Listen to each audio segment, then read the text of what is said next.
This essay was written January 5th, 2017, and it is number 6 of 20 in the series, Diagnosed Mortal. Silence of the Misfits. The radiance falls on all of us, to quote Lydia Yuknovich.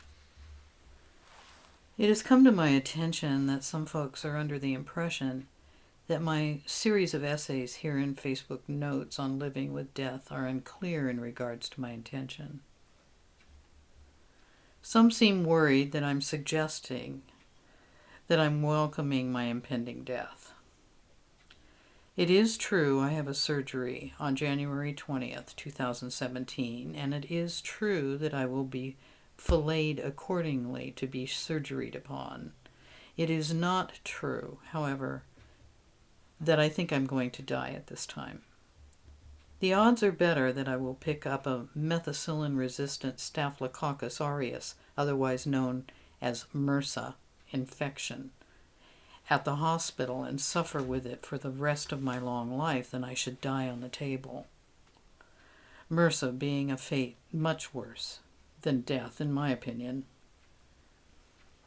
It was my intention to take the countdown to this surgical experience and merge it with what I have been studying in regards to living in a death-phobic culture. So no, you are not rid of me so soon, unless, who knows, I may drive down to the store today and not make it back home. But I assure you, if you are rid of me, it was not by any encouragement on my end. These essays are about how living every day with an understanding regarding one's own mortality alters the perspective of one's thinking and the dialogue within.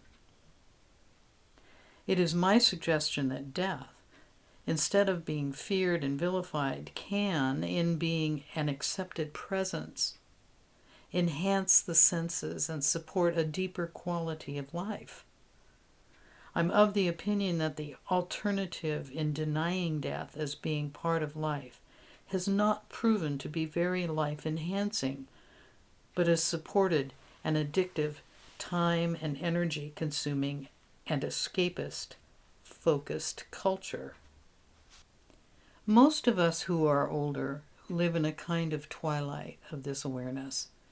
It is undeniable as we experience the deaths of family and friends, and as the vitality of our own bodies falls away. The impact on the culture, however, cannot be understated.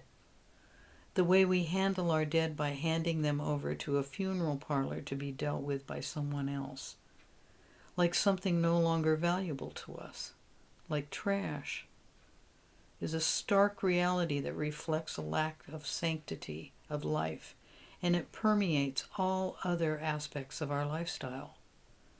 I believe that part of this permission for humanity to impose itself upon time and space is enabled by our denial of death as being a personal experience.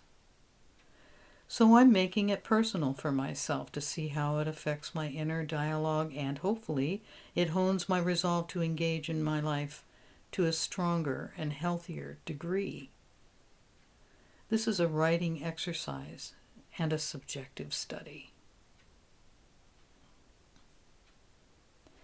The following is a TED Talk by Lydia Yuknovich that I saw earlier this year. I find her inspiring, and if it is the misfit within me that causes me to overshare or choose to focus on what may be perceived as a morbid topic to some in these posts, so be it.